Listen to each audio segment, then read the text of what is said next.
Hey YouTube. So today let's talk about cold weather riding. Since the current temperature is around 55 degrees, there is some differences between riding, say, 80 degrees and 55. It's quite a difference. For example, instead of getting 15 to 18 miles of range out of the first bar, now I am getting 11. Likewise.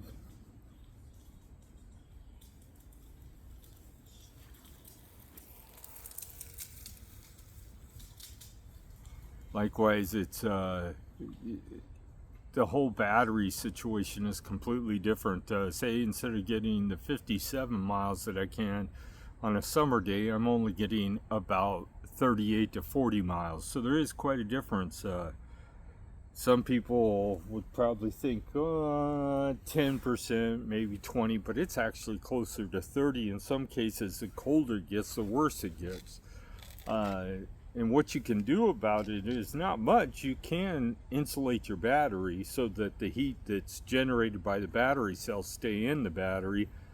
Will add range. And a prime example is if we use a Tesla, they heat their batteries in the wintertime to try to get that extra range out of them. So keep that in mind. If you're out riding your bike, don't plan on going as far as you do in the summertime.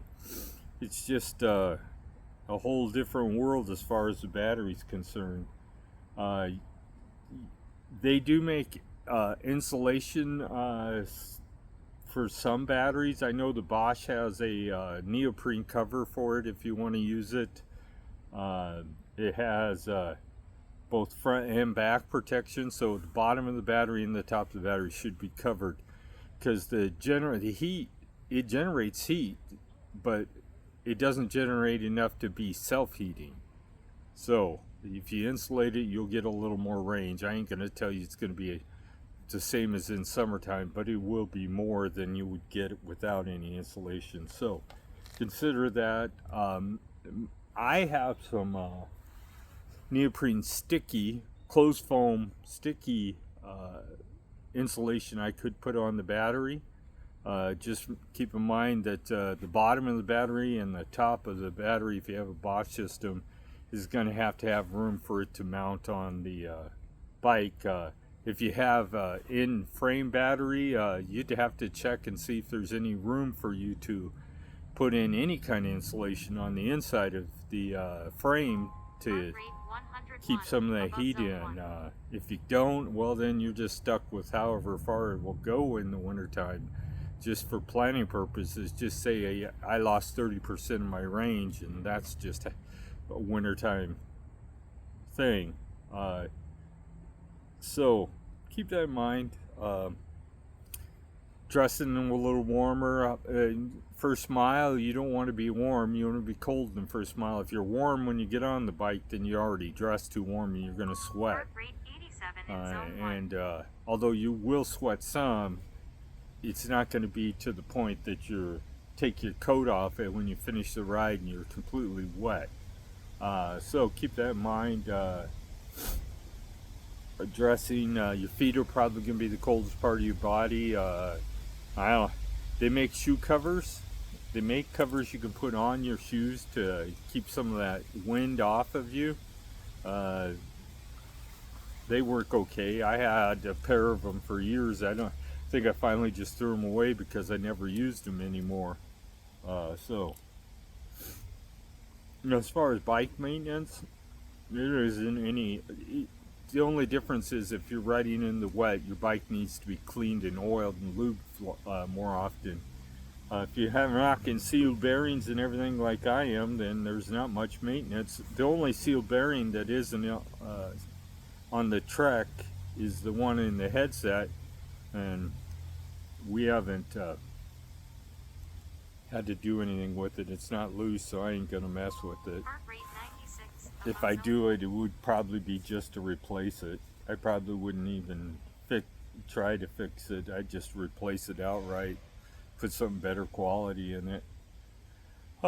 So the bike has 10,000 GPS miles on it now. The speedometer says about 9,200, but we actually have 10,000 GPS miles on it.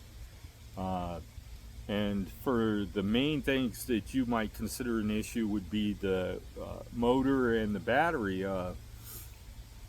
I just don't see any degradation yet from the battery. The 500 watt, the 400 watts, just as good as it was the day one. Bosch makes a quality product. I have no play in the pedals to speak of. Nothing yet. They do make a rebuild kit for the motor. It's about $300 with shipping. You keep that in mind. It basically just replaces the right side plate, the whole part outside the motor, because that's usually where anything that's wrong with the bike is going to be on the right side. The left side doesn't get as much abuse. So keep that in mind. If you need to replace that plate, they're available for almost every Bosch motor. If you need to talk to the manufacturer, you can contact Bosch. Somebody will probably respond to your request. Whether or not they'll sell you the plate directly is another thing. They'll probably tell you to call a local dealer and ask them to order it. If you don't feel comfortable replacing the plate, then I recommend you go to the dealer and tell them you need a new, you want a motor tune-up, and they will probably tell you whether or not it's time or not. I have put these, I can't even pronounce them, UNC tires back on the bike. Actually, the back one's new. We already have 200 miles on them, and the back tire's not showing anywhere. The front tire has, I think, about 4,000 miles on it, and it's still plenty of tread left. No reason to change it yet. So these tires wear like iron comparatively, and that's because the tread is completely different. It's big blocks versus tiny knobs. Traction is okay on leaves and wet surfaces, whereas the other ones I was sliding around if I ran over some wet leaves. These ones don't do that. I wish this thing would just shut up.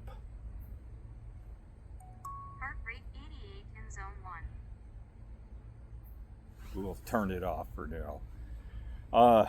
So 10,000 miles. We haven't had to do.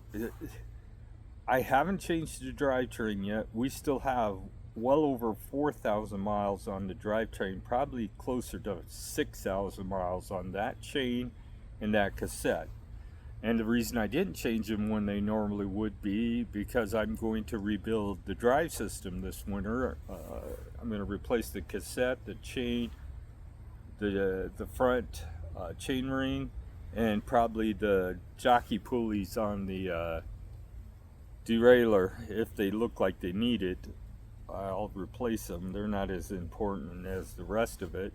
I also am going to change the cassette body on this to put a new one on, because electric bike cassette bodies get quite a bit of wear because of all that torque that motor's putting into that cassette body. So it makes it hard to slide the cassette on. Sometimes you can just sand off of the wear areas that have mushroomed and made it hard for it to get on there, but I already done that 2 times, so I'm going to go ahead and replace the cassette body. It's $18-19, and it's a good investment as far as longevity.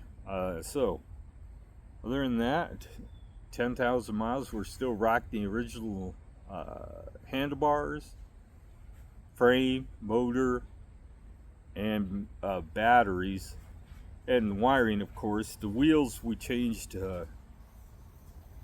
8,000 miles ago, and they're holding up well. No problems this year out of them. I had to replace a couple of spokes last year when I jumped off the curb a little hard, but not anymore. I haven't had any more break. So the wheels are holding up. These are a $100 pair of wheels from Amazon. You couldn't go wrong if you need a wheel set. Buy these. They're what do they call these? Take my glasses off. It doesn't say a name on them, but they're sealed cartridge bearings. There's 4 bearings in the back wheel and 2 in the front, and they still roll great. no problems out of them. So this is 10,000 mile review talking about winter battery degradation, and winter maintenance is everything needs more when you're riding in the wet. So just keep that in mind. If you're instead of doing maybe a tune-up once a year, you're going to do a tune-up 2 or 3 times a year if you're running in all weather conditions. I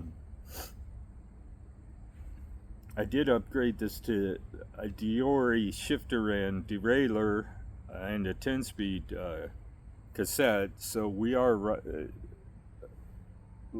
getting a little more durability out of those because they're better quality. Pedals I changed back after about 1,000 miles because the other ones were already loose after 1,000 miles. Now, for most people, 1,000 miles is going to be a lifetime. Most people don't ride their bikes that far, and most people won't see that they need tires before they get there either because they don't ride it as much. But when you're out riding 4,000 miles a year, you're going to see a lot of wear and tear on your bike that a normal person wouldn't see. So it requires more maintenance, more tires, more tubes, more gear lube, chain lube, all that stuff. You're going to use a lot more of it. So keep that in mind. It's a budget thing. I probably spend a couple of $100 a year on just parts and maintenance items on the bike. Brakes.